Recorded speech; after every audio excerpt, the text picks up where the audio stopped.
Today's flip notes are on the monotheistic religion, Judaism, which is the first of the three Abrahamic monotheistic religions. So the three monotheistic faiths that are based on the teachings originating with Abraham.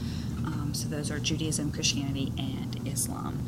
So basically, Christianity emerges from Judaism, and then Islam emerges from the same vein, the same culture in the Middle East of a belief in one God who is detailed in the Bible and then or the Torah for Judaism, and then also in the Quran.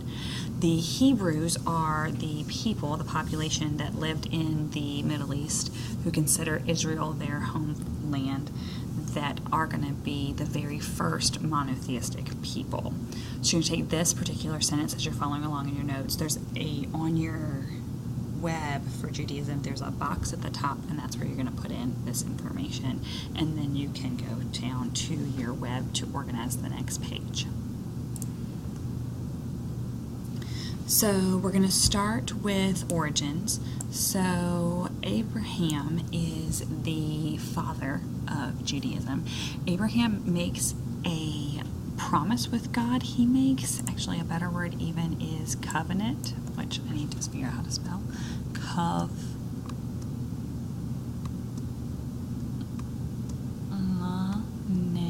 Covenant with God, or a promise, where the Hebrews, the followers of God, which their name for God is Yahweh,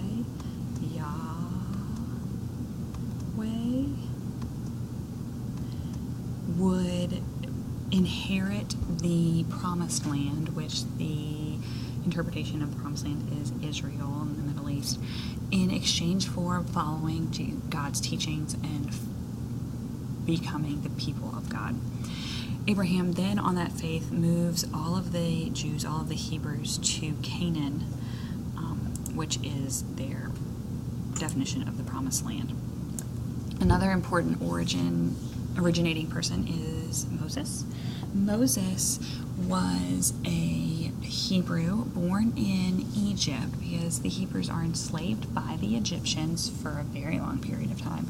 He was born a slave. His mom, according to biblical interpretations, his mom placed him in a basket, and he was then found on the Nile by one of the princesses of Egypt and raised as a prince, raised as the father of Pharaoh. And as a result, he had a lot of power and a lot of influence, but he was raised to believe he was Egyptian. He then comes to terms with the fact that he learns that he's a Hebrew and becomes a prophet of God after his exile from Egypt, and he convinces Pharaoh to free the Hebrews from slavery in Egypt.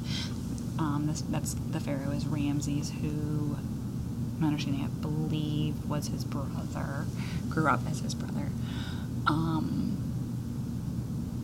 So he leads the Hebrews out, and he actually parts the Red Sea. According to biblical text, the sea opens and the Hebrews flee, and then closes, and the Egyptians can't follow them and re-enslave them.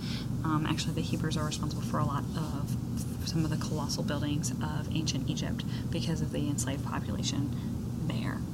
He was also given the 10 Commandments, which are the 10 basic instructions, basic teachings that Jews and then later Christians follow. Things like thou shalt not kill or commit adultery, honor your father and your mother. It's a very long list.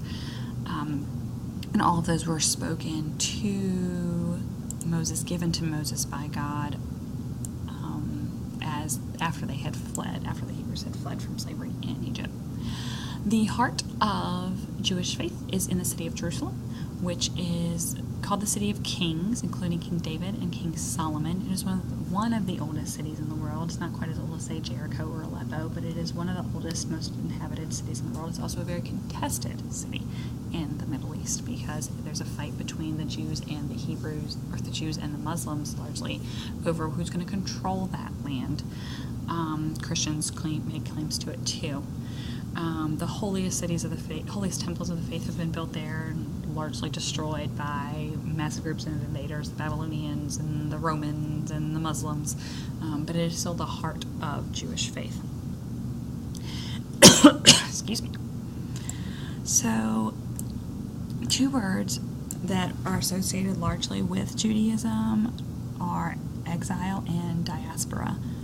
Exile is when the Jews throughout history have been kicked out of various regions that they've inhabited by other cultures who came in and taken over.